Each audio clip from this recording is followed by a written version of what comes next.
Hello children. In the last video we have studied about atomicity. Till atomicity we have finished. Today we will study about valency, and a very important thing before we start with valency is that the significance of symbols, significance of symbols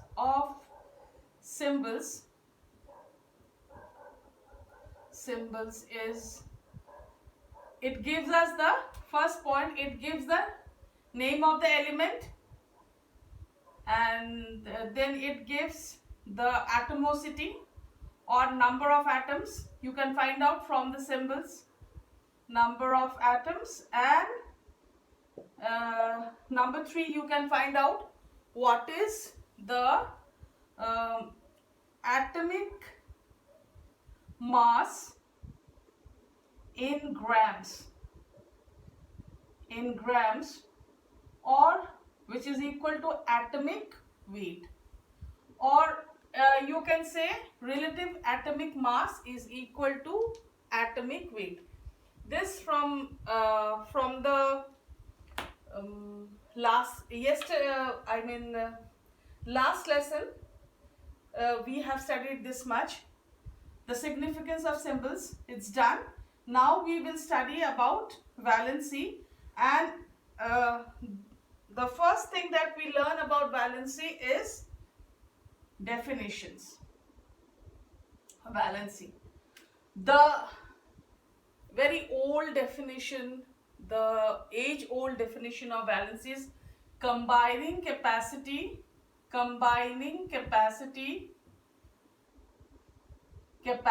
of an element. Capacity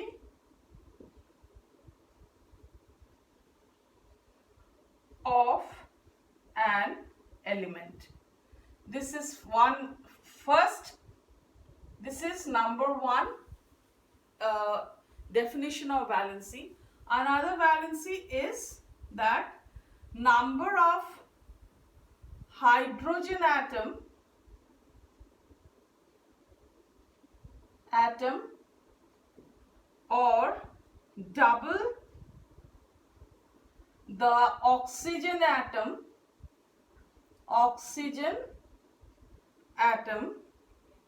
an element combines with.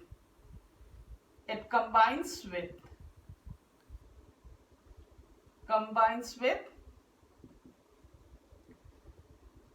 Then the third one, the new modern definition of valency is number of electrons lost or gained, or group of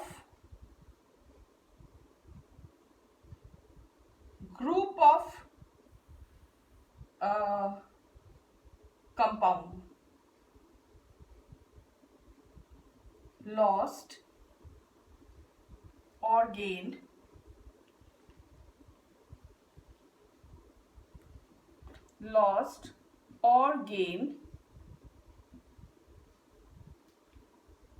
in a chemical reaction,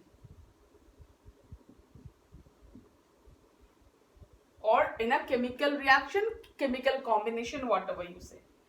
Now from this, the first one, these are very important to know. Combining capacity, first concept here. What is combining capacity? Suppose hydrogen has got valency 1 and got oxygen has got valency 2. Then 1 will go to O and 2 will go to H, and here we will get H2O, combining capacity. Then number of hydrogen atom or the double the oxygen atom it combines with. Like for suppose I take number of hydrogen HCl. See, Chlorine combines with only one hydrogen here. So here it is, the valency of chlorine becomes 1. All the valencies, the valencies are obtained, that we will speak in the next part of this. Then number of electrons lost or gained. Here 1 lost, 1 gained. Hydrogen, 1 electron is lost, that's why it becomes 1 plus or plus 1. You can write 1 plus or 1 plus, and this again chlorine takes 1 electron and becomes 1 minus. So this is loss of electron and gain of electron. This is also a way of writing the elements. Now showing the valency. Now after this I will go to the next part, that is the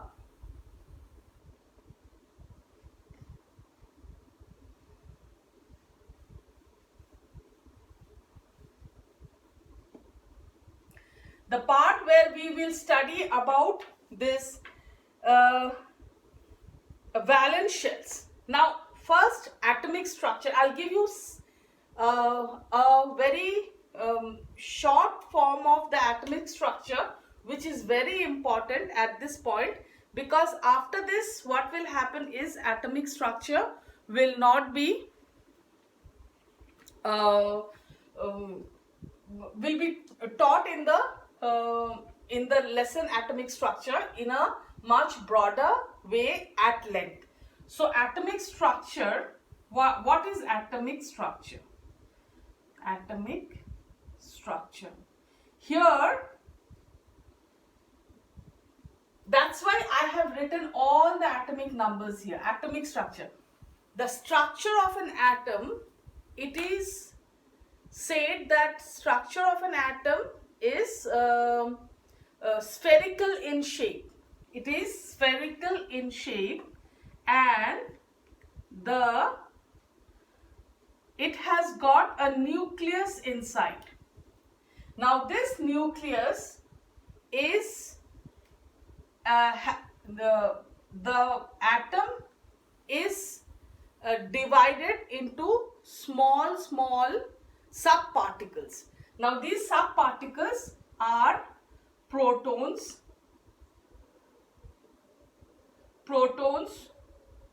positively charged,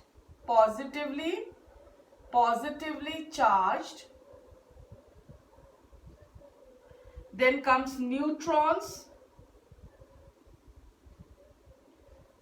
neutrally charged means no charge. Neutrally charged means no charge. And comes the third one, electrons. Electrons negatively charged. Now here, number of protons and neutrons, whatever is the number of protons and neutrons in an atom, for all the atoms, is inside the nucleus. Protons and neutrons remain inside the nucleus. If I take this as the nucleus, neutrons and protons, and outside it is the electrons. This is the nucleus, and inside the nucleus remains all the neutrons and protons. Together they are called nucleons. And here these shells are called K shell, KL, then M, then N. This way it goes.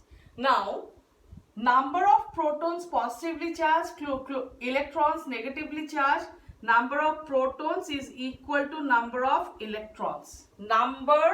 This number is equal to number of electrons. Always. That is why when we touch anything, we do not get any electric shock. Why? Because the electric shock, the protons, the positively charged and the negatively charged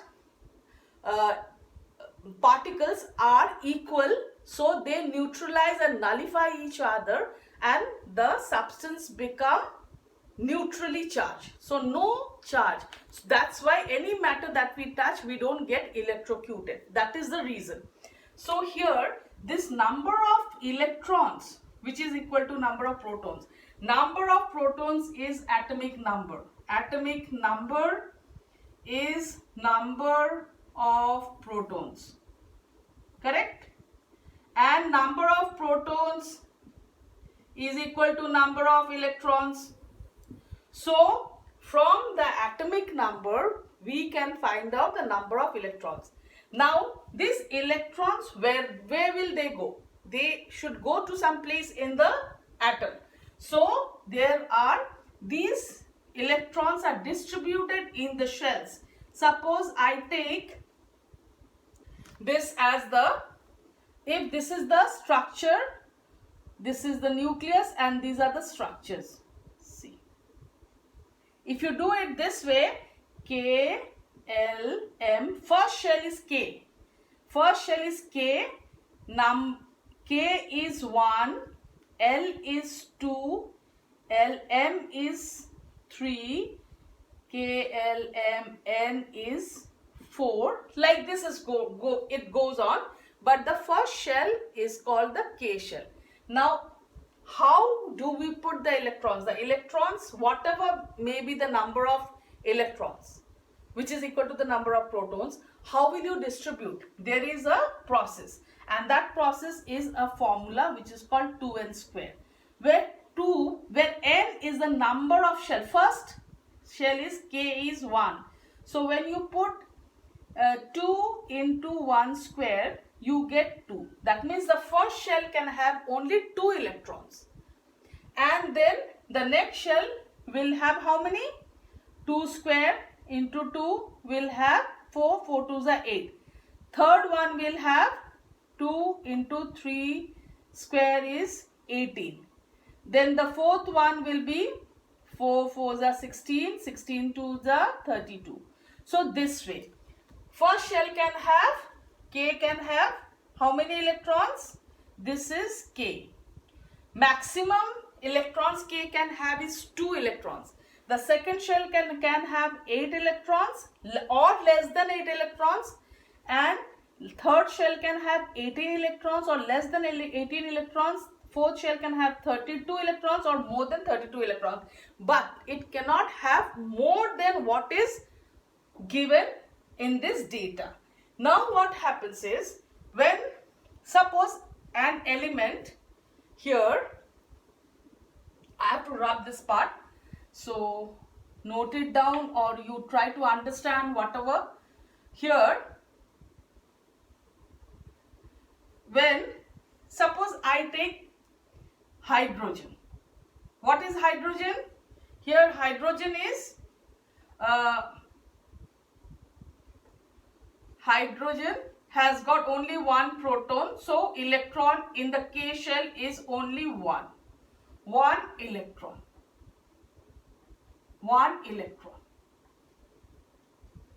So the first shell is its last shell is the valence shell. The last shell is called the valence shell of the atom. Now for hydrogen it is only one electron in the first shell. It doesn't complete. Now completing of the K shell 2 electrons is called duplet rule. And then when it goes on and on, the shell which contains 8 electron and completes the shell. If an atom has 8 electron in its last shell, then the shell has attained octet rule. And so here suppose any shell L, M, N other than K, will be, if it's 8, then octet rule is completed. So what happens is, any element, if it is any atom which is less than, which has the last shell less than 8 electron, it can borrow. But if it has more than 8 electrons, it will not be allowed, because the last shell cannot take more than 8 electrons. So the last shell can be the first or second or third or anything, but first shell will be 2 electrons, not more than 2, and other rest of the rest of the shells, these shells are called orbits also, shells or energy levels. They are called shells, orbits, energy levels. So the rest of the shells can have 8, 18, 8 last. Rest of the shells can have 8 electrons if it is a valence or last shell. Correct? So last shell cannot have more than 8 electrons. Now here I will take how the elements get, what is this called? The elements get the valency. Suppose hydrogen, I told you hydrogen has got in the last shell 1 electron, so it has got valency, hydrogen has valency 1. If you take helium, helium has got 2 electrons, 2 protons in the, so 2 electrons here, and the helium has valency 2. Now if I take lithium, lithium has got how many protons? Atomic number is 3, so proton is 3. So here it will be 3 protons, so 3 electrons, 1, 2, first shell 2 and the third shell becomes 1. First shell and second shells, Kl. L has got 1 electron, so lithium has got valency 1. Now for suppose I take sodium, hydrogen, lithium, sodium. Sodium has got atomic number what? Atomic number is 11. So it will be, how do you put the shells? Suppose K, L, M, N, then this will be 2, 8, 1. Now 1 electron, last shell has got 1 electron. It can give 1 electron.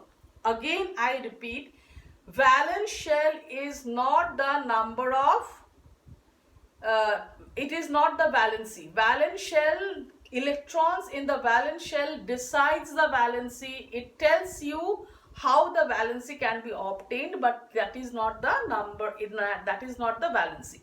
Now for suppose I say 11, sodium is 11, so here 2, 8, 1, 1 electron can be given.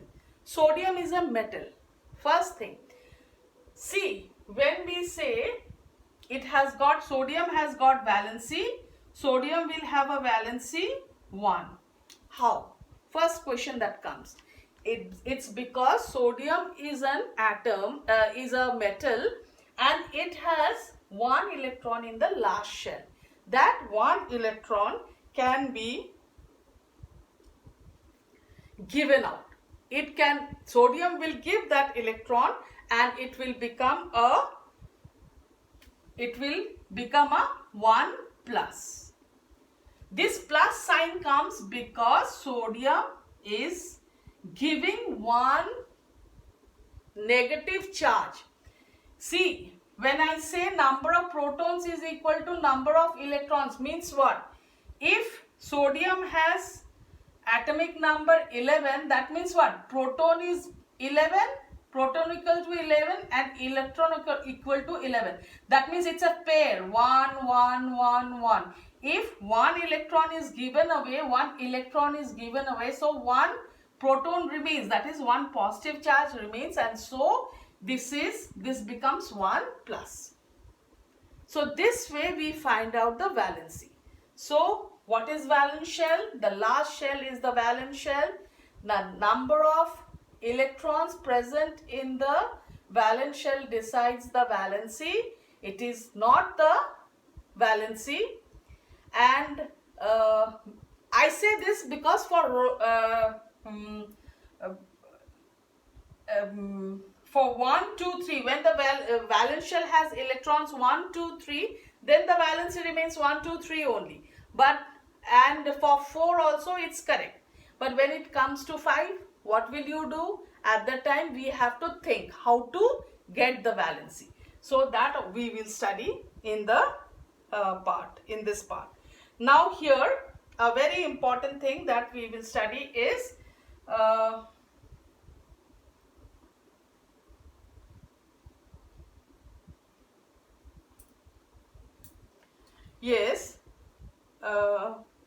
now when I say sodium is 1 plus, that means it is a positive ion. It loses one electron and becomes sodium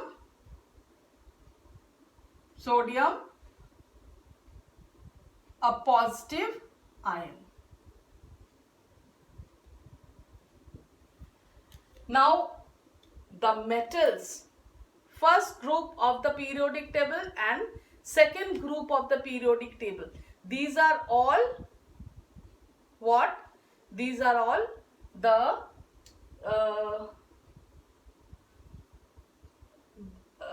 metals. So metals lose electrons. Suppose I take magnesium. Magnesium has got atomic number 12. So what will be the electronic configuration? KLMN. So 282. So magnesium has got the capacity to give out this 2 electrons. So it will become magnesium 2 plus. This is a positive ion. Again a positive ion. Then comes anything you take. Aluminium. Aluminium has got atomic number what? 13. Atomic number is 13. So you will go to KLM. So here it is 2, 8 and 3. 3. Aluminium is a metal, so it will give out 3 electrons to combine. And so it will become aluminium 3 plus. And this is an aluminium ion, positive ion. Now when these are positive ions that we are talking about, now here we can do it this way, that sodium,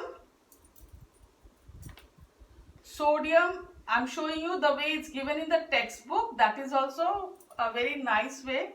Sodium loses 1 electron and it becomes sodium plus.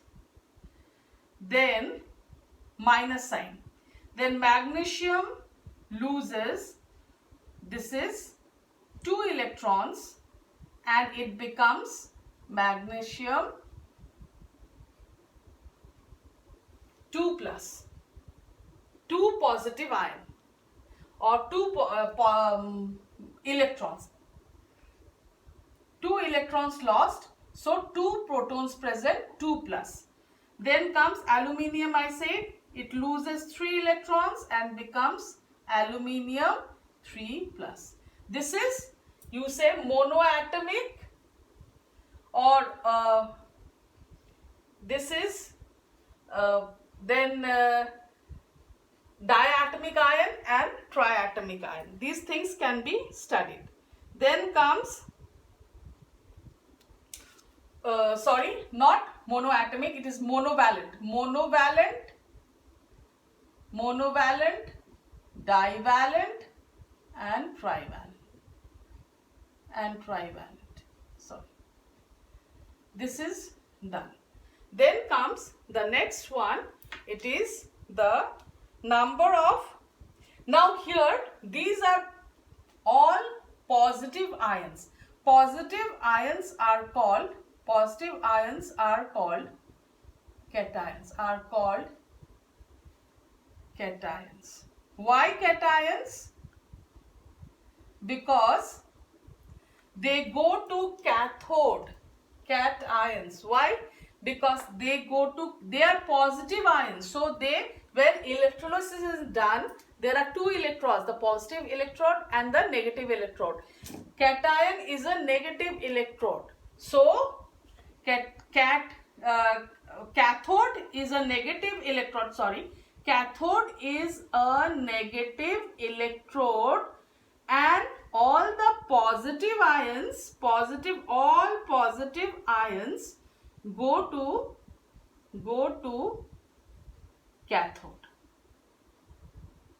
So positive ions are called cations. Then comes the next one we will talk about is